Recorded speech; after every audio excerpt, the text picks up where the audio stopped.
کس کو بلا رہے ہیں؟ جن کے پیٹ نہیں بلکہ ان کا حلق بھی بھرا ہوا ہے۔ افطار پارٹیوں میں مدعو ان کو کیا جا رہا ہے جن کے حلق بھی بھرے ہوئے اور جو روزے سے نہیں ہے، اور جو بھیونڈی کے مضافات میں، مالیگاؤں کے مضافات میں، بمبئی کے مضافات میں جو روزے دار بچیاں اپنی ماں سے افطار کے وقت کہہ رہی ہے ماں کھجور بھی آج ہمارے گھر نہ آ سکی، افطار کا انتظام تو کر، ان کے لیے کوئی نہیں سوچتا۔ یہ مسلمانوں کی افطار پارٹیاں، یہ مسلمانوں کا انداز ہے افطار کرانے کا۔ جن کے روزے نہیں ان کے لیے دسترخوان بچھائے جا رہے ہیں، اور جو پانی پہ افطار کر رہے ہیں اور کھجور کھا کر کے جو افطار کر رہے ہیں ان کا کس کو خیال ہے؟ میرے آقا فرماتے ہیں یہ رمضان شریف غریبوں کے ساتھ غم گساری کا مہینہ ہے، غریبوں کی غم خواری کا مہینہ ہے۔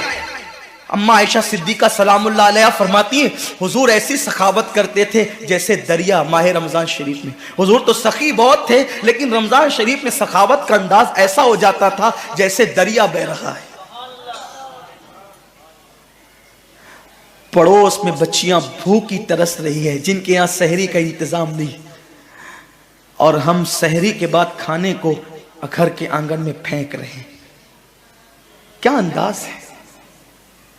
اور پھر کہتے ہیں کہ ہم تباہ کیوں ہو رہے ہیں؟ اب تو مسلمان کافروں کو افطار کراتے ہیں۔ یہ غیرت ایمانی ہے لوگوں کی، کافروں کے ساتھ افطار پارٹیاں ہو رہی۔ اللہ سے ڈرو مسلمانوں، اللہ سے ڈرو، رب کا کچھ خوف کرو۔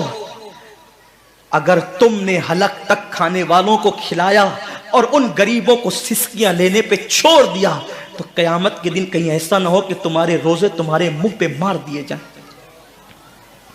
اللہ کے رسول نے نہیں فرمایا کہ جو پیٹ بھر کے کھا کے سو جائے اور اس کا پڑوسی بھوکا ہو ایسا بندہ کامل مومن نہیں ہو سکتا؟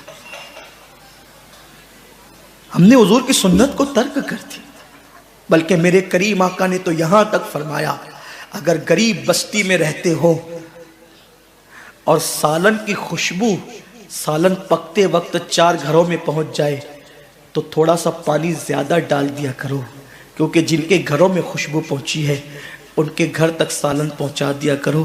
اگر ان کا دل اس خوشبو سے ٹوٹ گیا تو اللہ تبارک و تعالی اس معاملے میں بھی تم سے پوچھ گچھ کر سکتا ہے۔ فکر کہاں ہے؟ ایک بزرگ سے پوچھا گیا اسلام کہاں ہے؟ فرمایا کتابوں میں۔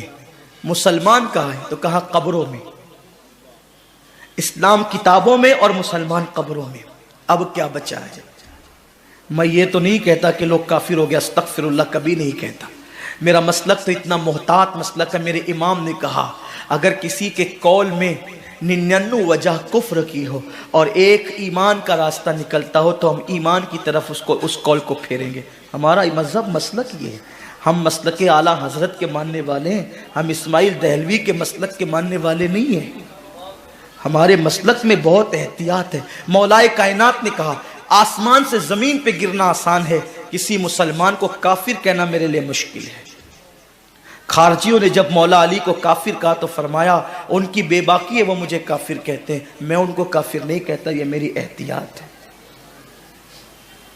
میں آپ کو کافر کہنے استغفر اللہ کبھی بھی نہیں کہہ سکتا، تصور نہیں کر سکتا، بلکہ خدا کی عزت کی قسم اپنے دل کے جذبات پیش کروں کہ جب ہم ممبر پہ بیٹھ کر کے خطاب کرتے ہیں تو یہ سوچ کے کرتے ہیں کہ ہم اپنے مخدوموں کو خادم کی حیثیت سے سبق سنا رہے ہیں۔ اللہ ان کی دعاؤں کی برکت سے ہماری نجات کا سامان کر دے گا۔ ہمارا تصور